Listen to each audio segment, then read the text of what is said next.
नेहमीच कमी लेखलं गेलं आणि माझ्या क्षमतेवरती, माझ्या कॅपेबिलिटीवरती शंका उत्पन्न करण्यात आली. माझ्यासोबत जे काही माझे सहकारी, म्हणजे मी कार्यकर्ते म्हणत नाही, पण माझे जे सहकारी होते त्यांना सुद्धा हिणवलं गेलं की काय एका बाईच्या मागे, एका पोरीच्या मागे तुम्ही फिरता. पहिल्यांदा मी आमदारची निवडणूक निवडून आल्यानंतर सुद्धा 5 वर्ष प्रामाणिकपणे काम केलं. लोकांनी माझी क्षमता बघितली. म्हणजे जिल्ह्यामध्ये कुणीच नाही केलं एवढं काम मी करून दाखवलं आपलं सरकार आल्यानंतर.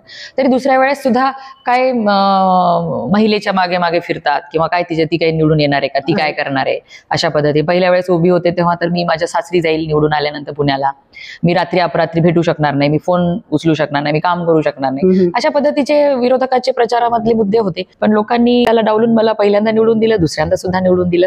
पण अजूनही तशा पद्धतीचं बोललं जातं, सोबतच्या सहकाऱ्यांना सुद्धा हिणवलं जातं. पण आता कुणी ती डेअरिंग करणार नाही.